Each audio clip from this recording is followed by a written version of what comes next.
মালিক আজকের তওবাকে উম্মতের তওবা হিসাবে গণ্য করেন। আপনি আমাদের উপরে বড় নারাজ হয়ে গেছেন। নাইলে অতীত তাকাইলে দেখি মালিক, একজন হাত তুলতে দেরি, একজন চিৎকার দিতে দেরি, একজন আপনাকে অনুরোধ করতে দেরি, একজন বলতে দেরি, আকাশ থেকে সাহায্য আসতে দেরি হয় নাই।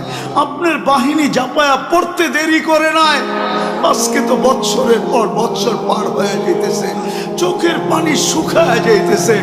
ও মালিক, কোনো বিজয়ের চিহ্ন দেখি না। কত রোজাও তো ফিলিস্তিনওয়ালাদের ইফতার হইতো লাশ দিয়া, সেহরি হইতো লাশ দিয়া। আল্লাহ, এই রোজাও কি এরকমই হবে? জানি না মালিক। এত নারাজ হয়ে গেলেন কেন মালিক? এত নারাজ হয়ে গেলেন কেন? বেশক আমরা শাস্তির যোগ্য, অস্বীকার করি না, কিন্তু আপনি শাস্তি দেন না। আপনার হাবিবের দুশ্মন, আপনার দুশ্মন, আমাদের দুশ্মন, ইসলামের দুশ্মন, কোরআনের দুশ্মন, হাদিসের দুশ্মন, সমস্ত কিছুর দুশ্মন, এদের মাধ্যমে আমাদেরকে পিটা খাওয়ান কেন মালিক? কেন মার খাওয়ান? কেন ওদের হাতে আমাদেরকে বেইজ্জত করেন? কেন আমাদের মা বোনদেরকে বেইজ্জত করান? কেন দুধের শিশুর রক্ত জড়ে ওদের হাত দিয়া? আপনি কি আমাদেরকে ছেড়েই দিলেন? আমরা যাব তো যাব কোথায়? আমরা তো এই কথায় বিশ্বাসী, লা মালজা ওয়ালা মানজা, লা মালজা ওয়ালা মানজা মিনকা ইল্লা ইলাইক। ডাইনে দেখি তো আপনাকে দেখি, বামে দেখি তো আপনাকে দেখি, সামনে দেখি তো আপনাকে দেখি, পিছে দেখি তো আপনাকে দেখি, উপরে দেখি তো আপনাকে দেখি, নিচে দেখি তো আপনাকে দেখি, নিচের দিকে তাকাই তো আপনাকে দেখি, ভিতরে তাকাই তো আপনাকে দেখি, বাহিরে তাকাই তো আপনাকে দেখি। আপনাকে ছাড়া তো কাউকে আমরা চিনি না মালিক।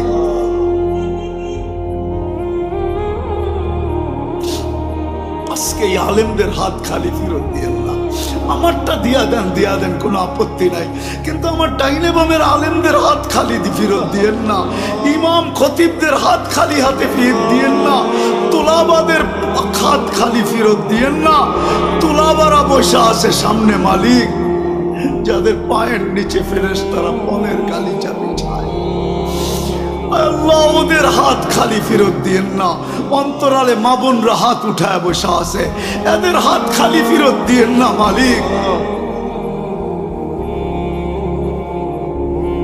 রোডওয়ালাকে রোডের থেকে ডাকবো, বাড়িওয়ালাকে বাড়ির থেকে ডাকবো, ঘরওয়ালাকে ঘর থেকে ডাকবো, এমনকি ঘুমায়া থাকলেও আমি উঠায়া নিব। আসসালাতু খায়রুম মিনান নাওম বইলা আমি ঘুমের থেকে উঠায়া নিব। একটা আদর্শের উপরে চলেন, আজকে আমরা একমত হই যে আজকের থেকে আমরা নামাজ ছাড়বো। ওয়াদা? হ্যাঁ, পাক্কা? ওইখানে তো দেখি একজন প্রমাণ দিব, প্রমাণ দেই তাহলে প্রমাণ। ইবনে ওমর রাদিয়াল্লাহু তাআলা আনহু বলেন, আমরা 8000 ছিলাম। হায়াত সাহাবা উঠায় দেখেন, তারিখে সাহাবা উঠায় দেখেন, আমরা 8000 ছিলাম, রুমি 1,00,000 ছিল। বহুত দিক দিয়ে আমাদেরকে কয়েকভাবে আমাদেরকে আমরা বেষ্টনীর ভিতরে চলে আসছি, অবরুদ্ধ ছিলাম। ভাবতেছিলাম কবরটা এখানেই হবে। তো বলতেছিল, আমার পাশেই একজন দাঁড়ানো ছিল, ক্ষুধায় বড় কাতর, কাপড়গুলা বড় জীর্ণ শীর্ণ, চামড়াগুলা বিলকুল বটা গেছে, তলোয়ার রাখার কোনো নিয়ামও নাই। একটা রশি দিয়া কোমরে তলোয়ারটা বাঁধা রাখছেন। পায়ের দিকে তাকায় দেখি জুতাও নাই, কিন্তু উপর দিকে তাকায় জানি কি বলতেছিল। তো আমি ভালোভাবে কান পাইতা শুনতেছিলাম যে বলে কি। তো শুনলাম উপরে তাকায় হাত উঠায় বলতেছে, ইয়া রব্বা মুহাম্মদ, ও রব্বে মুহাম্মদ, উনসুর উম্মতা মুহাম্মদ। এখনো কি মুহাম্মদুর রাসূলুল্লাহ সাল্লাল্লাহু আলাইহি ওয়াসাল্লামের উম্মতের সাহায্যের সময় আসে নাই? আপনি কি দেখেন না আমরা কয়ভাবে বেষ্টিত? অবরুদ্ধ বলে বলতে দেরি আমি দেখলাম ফাসাক্কা সামা, আকাশ ফাটলো।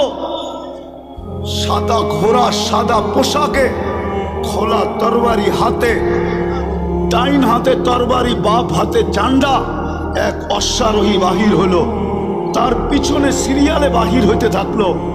চোখের পলকে প্রথমটা মাথার উপরে এসে একটা চিৎকার দিল, আবশির ইয়া উম্মতে মুহাম্মদ, ও উম্মতে মুহাম্মদী সুসংবাদ গ্রহণ করো, যা নুসরা রব্বা মুহাম্মদ, মুহাম্মদুর রাসূলুল্লাহ রবের সাহায্য চলে আসছে। ইবনে ওমর রাদিয়াল্লাহু তাআলা আনহু বলেন, আমি সামনের দিকে তাকাইলাম তো দেখলাম রুমিরা ভাগতেছে। কেন যে ভাগতেছে এটাও বুঝতে পারলাম না। যে যেদিকে পারতেছিল ভাগতেছিল। আমরা পিছু নিলাম, যাদেরকে জাহান্নামে পৌঁছায় দিলাম, বাকি ভেগে গেল। আমরা গনিমতের মাল জমা করে পাহাড় বানায় দিলাম। একজনের জন্য তো সাহায্য আসতো, এরকম কথা কি কিতাবে হাজারো লেখা নেই? না লেখা নাই? হুজুররা বলুক লেখা নাই? আরে সাহাবা তো সাহাবা, আল্লাহর ওলির কারণে সাহায্য আসে না? না আসে নাই? রাজা গৌর গোবিন্দ তো রাজাই ছিল, ঠিক না? কি আরে বলেন না, ছিল না? ছিল না? শাহজালাল রহমতুল্লাহ আলাইহি কোনো কি সেনাবাহিনী নিয়ে আসছিলেন নাকি? হ্যাঁ, ওনার সফর সঙ্গী ছিল কয়জন? টোটাল 12 জন। টোটাল 12 জন ছিলেন সফর সঙ্গী। ওনার হাতে তো কোনো তলোয়ারও ছিল না, শুধু জায়নামাজই ছিল। ওইটাই সুরমায় বিছায়া দিছেন। সুরমা চিনছে কে জায়নামাজ বিছাইছে। বিজানোও যাবে না, ডুবানোও যাবে না, বরং ওই পারে পার করে দেওয়া দিতে আমি বাধ্য। পার করছেন না করেন নাই? শুধু এই অবস্থা দেখেই তো বাইগা গেছে, ঠিক না? আসামে বাইগা চলে গেছে, সিলেট খালি করে দিছে। আপনি ভাবছেন রাজা গৌর গোবিন্দ শুধু শাহজালাল রহমতুল্লাহ আলাইহি দেখছেন?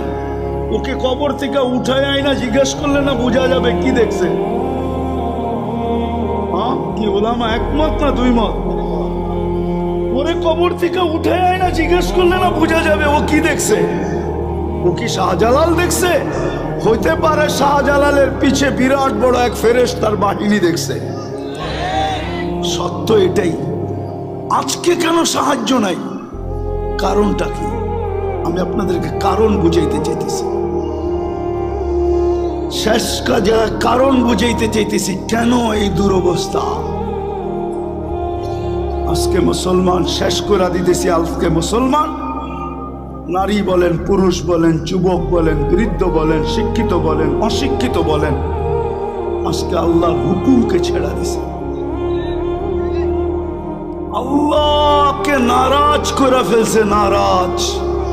আজকে আল্লাহ আমাদের উপরে নারাজ, সত্য নারাজ। নাইলে আমার বিবেকে আমার কাছে যোগ বিয়োগ মিলে না। কেন ফিলিস্তিনে অন্য দেশে ফাটতো তো আমার মনকে বুঝাইতে পারতাম, কিন্তু ফিলিস্তিন ঘুরে আসার পরে আর আজকের পটভূমি চিত্র আমার কাছে মিলে না। যে মিলবো তো মিলবো কি করে? ওইখানে তো খলিল শোয়া, ওই জমিন, ওইখানে বোম ফাটে কি করে? অথচ সবচেয়ে বেশি আবাবিলের বসবাস হইল ফিলিস্তিনে। সবচেয়ে বেশি দুনিয়ার আবাবিল যেটায় বাস করে ওটা হলো ফিলিস্তিন। হুকুম দেন না কেন? আরেকটা কথা বুঝাইতে চাইতেছি। প্রতিদিন তো 17 বার 32 বার আমরা আবেদন করি আল্লাহর কাছে। প্রতিদিন তো 32 বার আবেদন করি, গায়রিল মাগদুবি আলাইহিম ওয়ালাদ-দাল্লিন। ইমামের মাধ্যমে করি, একা একই করি। যখন ইমামের মাধ্যমে করি, মাঝে মাঝে তো কিছু, আমি কারোর সাথে বিরোধ করতে চাইতেছি না, কিছু মসজিদ তো এরকমও আছে যে আমিন বইলা এত জোরে বলে যে ছাদও উড়া যাওয়ার আশঙ্কা হয়, ঠিক না? কিন্তু আমরা কি বলি? এটা আবেদন তো করি, আল্লাহ দুইজনের হাত থেকে আমাদেরকে বাঁচান। কিন্তু ইহুদি নাসারা দুইজনের হাতেই তো আজকে আমরা সবচেয়ে বেশি নির্যাতিত। তাইলে আমাদের 32 বারের আবেদন যায় তো যায় কোথায়? আমাকে বুঝান। 32 বারের আবেদন আমাদের কোথায় গেল? আমরা যে সূরা ফাতিহা পড়লাম আর জোরে আমিন বললাম আর আস্তে বললাম, আমাদের এই বলাটা কোথায় গেল? কেন কবুল হয় না? কবুল হইলে তো এই অবস্থা হওয়ার কথা না। যে অবস্থা আজকে দেখতেছি, মুসলমানকে নিয়ে সবাই খেলে, ঠিক না? ফকির হইলাম আমরা, আর টাকা বিদেশে পাচার হইয়া বড় লোক হইল ওরা। আপনি ভাবেন যারা নিয়ে গেছে ওরা বড় লোক হয়েছে? ইম্পসিবল। আমি চিনি আমেরিকা, কানাডা চিনি, ইংল্যান্ড চিনি, সুইস ব্যাংক চিনি, আমি আমাকে চিনাইতে হবে না। হ্যাঁ, আমি চিনি, বহুত মানুষকে চিনি, 2-4 জন প্রেসিডেন্টও চিনি যারা ট্যাক্সি চালায়, ট্যাক্সি আমেরিকাতে ট্যাক্সি চালায়। অবশ্য আমাদের দেশের না, আফ্রিকান দেশের। নিয়ে গেছিল খুব, এখন ট্যাক্সি চালায়। কেন এই দুরবস্থা? একটু ভাবেন, চলে তো যাব, থাকা তো যাবে না, পুঙ্খানো হিসাব তো নিবে। সত্য তো এটাই। যদিও কেউ মাঝে মাঝে জিজ্ঞাসা করে, হুজুর 60 বৎসরের হিসাব নিতে 50,000 বৎসর লাগবে কেন? আমি বলি, শোনো, তুমি ডেলি কতটুকু অক্সিজেন, কয়বার শ্বাস প্রশ্বাস নিছিলে? কয়বার? আরে 1,60,000 বার। তো মাসে কত নিছিলেন? বৎসরে কত? 60 বৎসরে কত? স্বাভাবিক শ্বাস নেওয়ার দাম তো আমাদের দেশের এক শিল্পপতি আমাদেরকে শিখায় গেছিলেন, কিন্তু আমরা তো এটাকে মাথায় ধারণ করি নাই। 2020 করোনা লগ্নে বাংলাদেশের প্রথম সারির এক শিল্পপতি মারা গেছিলেন। ওনার জন্য ডাক্তারের টিম যখন চায়নার থেকে আনা হলো, আর উনি ভেন্টিলেটারে ছিলেন, তো উনি কামরায় ঢুকার পরে ডাক্তারদেরকে বলছিলেন, আমার সুস্থতার প্রয়োজন নাই, আমাকে শুধু স্বাভাবিক শ্বাস নিতে দাও, আমি তোমাদেরকে আমার পুরা কোম্পানি লেখা দিব। ব্যাপারে আসছে, ব্যাপারে জান, মিডিয়া লেখা আছে এখনো, আমি নাম বলতেছি না। আপনি যে ডেলি স্বাভাবিক শ্বাস নিতেছেন, এটার বিনিময়ে কি করছেন? এই হিসাব কিন্তু মিলাই দিতে হবে। বিদায় আমি শেষ জায়গায় চলে আসছি। আজকে এই দুরবস্থার কারণ একটা, শুধু প্রথম একটা, আল্লাহকে না মানা। আল্লাহকে সব বুক করি কার?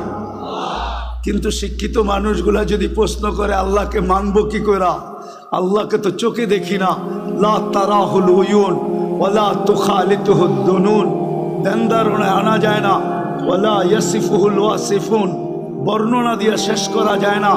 আল্লাহ তো একটা পদের মালিক না, আল্লাহ তো শুধু আল্লাহ না, আল্লাহ তো রহমান, আল্লাহ তো রহিম, আল্লাহ তো মালিক, আল্লাহ তো কুদ্দুস, আল্লাহ তো সালাম, আল্লাহ তো মুমিন, আল্লাহ তো মুহাইমিন, আল্লাহ তো আজিজ, আল্লাহ তো জব্বার, আল্লাহ তো মুতাকাব্বিরুল খালিকুল বারিউল মুসাব্বিরুল গফফারুল কহ্হারুল ওয়াহ্হাবুর রাজ্জাকুল ফাত্তাহুল আলিমুল কাবিদুল বাসিতুল খাফিদুর রাফিউল মুইজ্জুল মুদিল্লুস সামিউল বাসিরুল হাকামুল আদলুল লতীফুল খবীরুল হালিমুল আযীমুল গফুরুশ শাকুরুল আলিয়ুল কবীরুল হাফিজুল মুকিতুল হাসিবুল জলিলুল করিমুর রকিবুল মুজিবুল ওয়াসি আল হাকিমুল ওয়াদুদুল মজিদুল বাঈসুশ শাহীদুল আকবুল ওয়াকিলুল কবিকুল মতিনুল ওয়ালি الحميد الموصي المبدي المعيد المحيي المميت الحي والقيوم الواجد الماجد الواحد الأحد الصمد القادر المقتدر المقدم المؤخر الأول والآخر الظاهر والباطن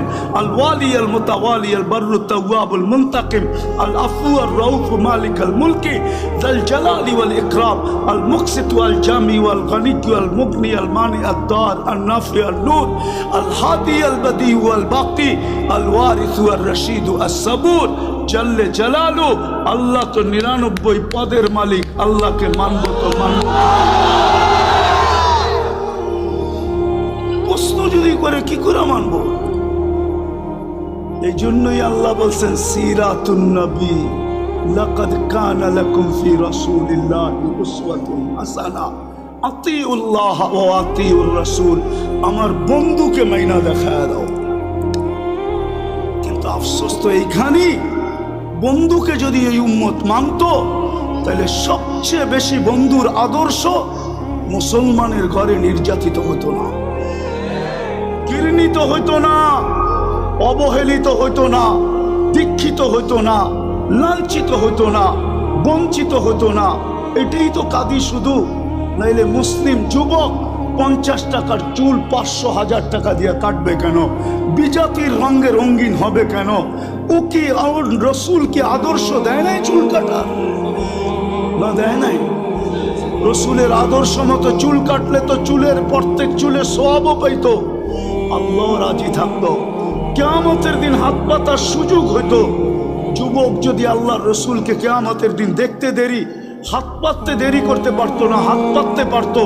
যদি জিজ্ঞাসা করতো হাত পাতিস কেন? আপনার আদর্শে চুল কাটছি, সওয়াব তো পাইছি, কিন্তু আপনার পক্ষ থেকে কিছু দিবেন না? বকশিস কি দিবেন না? মজুরি পাওয়ার পরেও তো হাত পাতে কেন? একটু বকশিস দেন না। এই মাইকালারও তো পুরা টাকা নেওয়ার পরে অপারেটররা হাত পাতবে, আমাদেরকে কিছু বকশিস দিবেন না? জিজ্ঞাসা করেন পাতবে কি পাতবে না? যুবক তো কিয়ামতের দিন হাত পাততে পারতো। আমার মা বোনরা কেন নেটে দেখা সাজুগুজু করে? সমস্ত কাপড় চোপড়ের ডিজাইন কেন নেটের থেকে আনে? ইসলাম কি কাপড়ের ডিজাইন দেয় না? ইসলাম কি সাজগোজ দেয় না? আমি তো এই কাঁদি। সারা বাংলাদেশে কেউ তো দেখাইতে পারবে না, আজ পর্যন্ত তো পাইলাম না যে কোনো মহিলা আমাকে চিঠি লিখলো যে হুজুর আমি করছি। আমি তো বলি আজ পর্যন্ত তো কোনো হুজুরদের বউকেও পাইলাম না যে বাসর রাতের শ্বাসটা ফাতেমার মতো সাজছে। বাসর রাতের শ্বাসটা তো তার বান্ধবী তাকে যেরকম সাজাইছে ওরকমই সাজছে, প্রতিবেশীরা যেরকম সাজাইছে ওরকম সাজছে। নাইলে একটু পয়সাওয়ালা হলে পার্লারে যা যেরকম ডিজাইন চয়েস করছে ওই ডিজাইনে সাজা আসছে। কিন্তু ফাতেমার সাজে তো সাজে নাই। ফাতেমা কি বাসর রাত্রে সাজে নাই? কিতাবে কি নাই ফাতেমার সাজ? শাইখুল হাদিসরা কি জানে না, যে মুহাদ্দিসরা জানে না যে ফাতেমার সাজ কিরকম ছিল?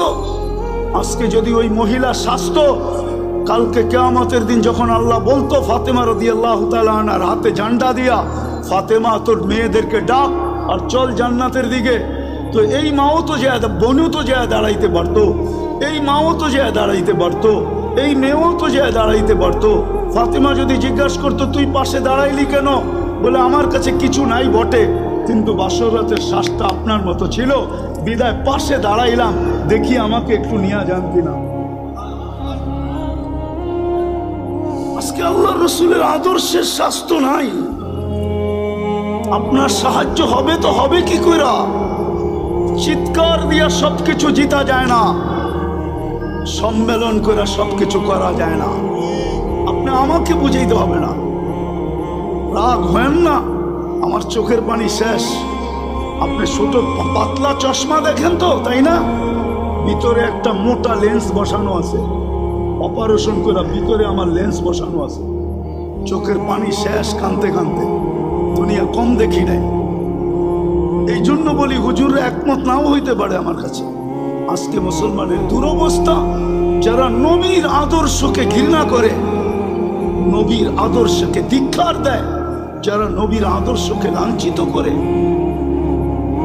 আমি আরেকটাও কথা বলি, যতই সাজেন না কেন ওদের সাজে, আমি শিক্ষিত সমাজকে বলতে চাই, সুশীল সমাজকে বলতে চাই, আধুনিক সমাজকে বলতে চাই, ডিজিটাল সমাজকে বলতে চাই, পায়ে হাত দিয়ে বলি আপনারা যতই সাজেন না কেন, আমি প্রমাণ, আর কাউকে প্রমাণ দিতে হবে না। আমি বহুত জনকে বাংলাদেশের চিনি, যাদের সাথে আমার সফর হয়েছে। এয়ারপোর্টে 3 ঘন্টা থেকে 6 ঘন্টা পর্যন্ত বসার লোক আমি চিনি, ইমিগ্রেশন বসায় রাখছে। আর আমি অহংকার করে বলতেছি না, উল্টে 5 মিনিটের বেশি কোনো এয়ারপোর্টের ইমিগ্রেশনে আজ পর্যন্ত দাঁড়াইতে হয় নাই, 5 মিনিটের বেশি। কিন্তু আমি চিনি, নাম বলবো না। আমার বয়ান যদি ওরা শুনে বলবে হুজুর নাম বলে নাই, খুব ভালো করছে, নাইলে আমাদেরকে মানুষ চিনত। আমি চিনি আমার সমাজের লোক, যারা ওদের সাজে 100% কেন, ওদের চেয়ে আপডেট সাজা ছিল, কিন্তু পাসপোর্ট যখন পাঞ্চ করছে তো বাহির হয়ে আসছে ধর্ম ইসলাম। বলছে তোর ধর্ম তো ইসলাম, তুই আমাদের চেয়ে বেশি আপডেট।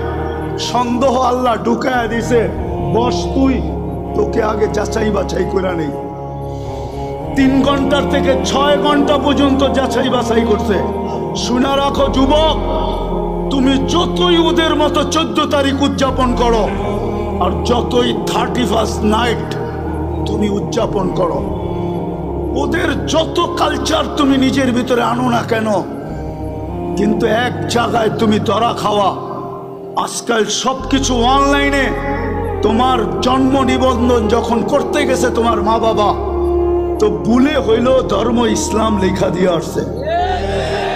স্কুলে যখন ভর্তি করাইতে গেছে, তো মনের বিরুদ্ধে হইল ইসলাম লেখা দিয়ে আসছে। আইডি কার্ড যখন বানাইতে গেছে, তো তোমার মনে না চাইলেও তুমি ধর্ম ইসলাম লেখা দিয়ে আসছো। পাসপোর্ট যখন বানাইছো, তখনও তুমি ধর্ম ইসলাম লেখা দিয়ে আসছো। যেই দিন তুমি চাকরির অ্যাপ্লাই করছো, ওই দিনও তুমি ধর্ম ইসলাম লেখা দিয়ে আসছো। অনলাইনে সারা দুনিয়ায় চলে গেছে, হেড অফিসে জমা হয়ে গেছে। অনলাইনের হেড অফিস হলো তেল আবিব, আমাকে চিনাইতে হবে না। অনলাইনের হেড অফিস হলো তেল আবিব।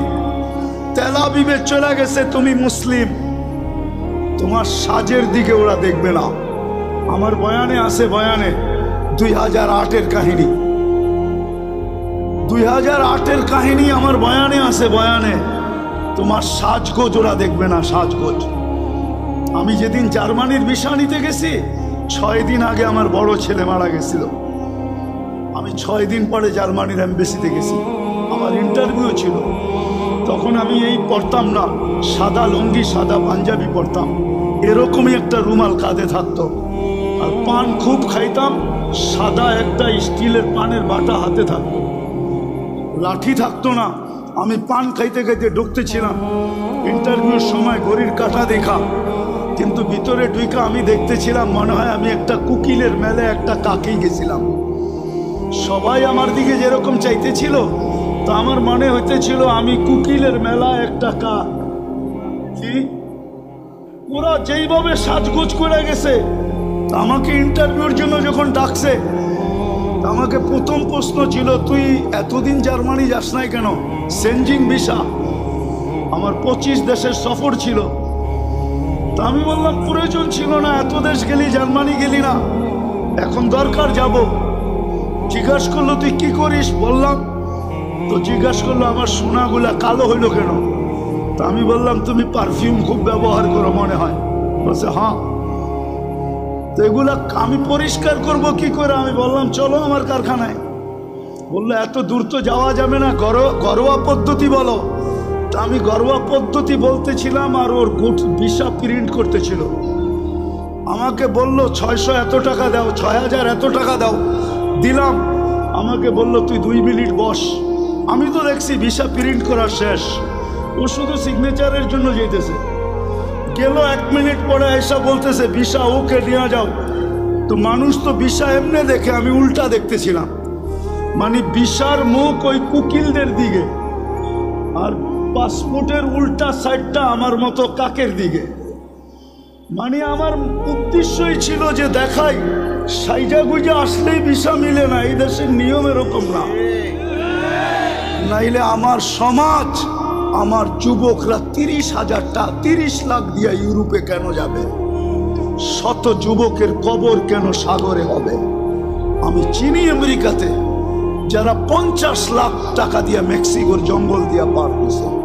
একটা কাহিনী না, শত কাহিনী আমার এখানে আছে। এই জন্যই বলতেছি, যতই সাজি না কেন, যেই সমাজকেই বলেন, যারাই বলে ওদের সাথে আমার চ্যালেঞ্জ, ও যতই সাজুক না কেন, যতই বিকিনি পড়ুক না কেন, 3 কোয়ার্টার পড়ুক না কেন, ওদের সুরে কথা বলুক না কেন, টকশোতে বৈশা ইসলাম বিদ্বেষী প্রচার করুক না কেন, কিন্তু ওরা জানে এই লোকটা কাগজে কলমে মুসলমান। শুধু আমাদের থেকে কিছু নেওয়ার জন্য এরকম ভান ধরছে, নিজেকে সাজাইছে। ওরা কোনোদিন মনে প্রাণে আপনাকে মুসলমান, আপনাকে ওদের ভাবে না, ভাববে না, কোনো দিন না। বিদায় শেষ কথা, আসেন সিরাত এটাই আজকে দুরবস্থা, শুধু রসুলের আদর্শ ছাড়ার কারণে। সবকিছু বাদই দিলাম, একটাই যদি ধরে রাখতো জাতি, আজকে 90% মুসলমান নামাজ পড়ে না। আমি তো বলি এই জাতি যদি 1 মাস নামাজ পড়তো, 1 মাস, উম্মতে মুসলিমা উম্মতে মুহাম্মদী যদি 1 মাস 100% নামাজ পড়তো, আর 11 মাস যদি নাও পড়তো, আর আল্লাহ যদি জিজ্ঞাসা করতো তুই 11 মাস পড়িস না কেন, কেন বৎসরে মাস কয়টা, তো আল্লাহ বলতো 12টা। 1 মাসই তো 70 মাস ছিল, 12 থেকে 12 বাদ দিয়া দেন, তারপরে তো আমার 58 মাসের ব্যালেন্স আছে, আমার কাছে বেশি আছে। কিন্তু রমজানেও তো 50% নামাজ পড়ে না, এখন তো 90% পড়ে না, না নারী, না পুরুষ, না যুবক, না বৃদ্ধ। আপনি সাহায্য চান কি করে? মাথা উঁচা করে দাঁড়াইতে চান কি করে? 3 বার তো আপনাকে নির্বাচিত করলেন মানুষ হিসাবে, মুসলমান হিসাবে, উম্মতে মুহাম্মদী হিসাবে, বাকিগুলা বললামই না। 3 বার তো আপনি আল্লাহর পক্ষ থেকে নির্বাচিত, 3 বারই তো কুদরতি হাতে নির্বাচিত। মানুষ তৈরি করছেন কুদরতি হাত দিয়া, মুসলমান হিসাবে নির্বাচিত করছেন সমগ্র মানুষের ভিতর থেকে কুদরতি হাত দিয়া, উম্মতে মুহাম্মদী হিসাবে নির্বাচিত করছেন কুদরতি হাত দিয়া। আপনি সাহায্য চান কি করে? আপনাকে সাহায্য করে তো করে কি করে? আপনি বিবেককে প্রশ্ন করেন, বলেন তো হুজুর আছে না, হুজুর থাকলে কি হবে? উম্মত, এটা হুজুর না উম্মত। হুজুরও কয় পার্সেন্ট হুজুর বলেন? আরে বলেন না, 200 কোটির ভিতরে কয়শো কোটি হুজুর? 300 কোটি? কয় পার্সেন্ট হুজুর?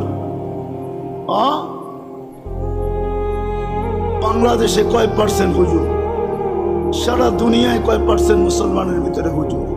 হুজুর দেখা, দাড়ি দেখা, টুপি দেখা, জুব্বার পাগড়ি দেখা 90% মুসলমান নামাজ পড়ে না। আপনাকে সাহায্য করে তো করে কি করে বলেন? অথচ 5 বেলা কে ডাকে? কে ডাকে? আরে জোরে বলেন। কোন আল্লাহ? 99 পদের মালিক আল্লাহ ডাকে। সামান্য একটু পদস্থ ব্যক্তি ডাকে সাড়া না দিলে হাতকড়ি পড়তে হয়, বেরি পড়তে হয়। আমি জানি, আমি জানি, আমি কখনো মুখ খুলি না তো। আমার বললাম না আমি ঠান্ডা হুজুর, আমি জানি। আমি টঙ্গীর থেকে বয়ান করে বাহির হয়েছি, আমার গাড়িতে উঠবো, পিছের থেকে 2-3 জন আমাকে ধরছে, স্যার গাড়ি পাঠাইছে, আপনাকে এই রাত্রে যেতে হবে। কোথায়?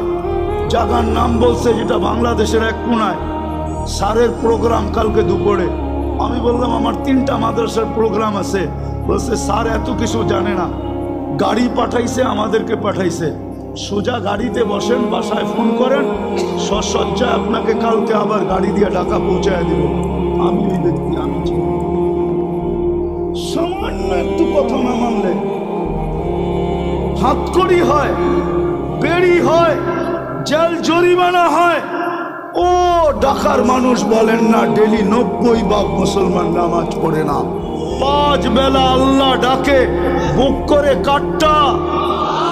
ও যুবক, কাটটা বুক করো বলো না, ওই আল্লাহ ডাকে, তারপরও তো আসে না।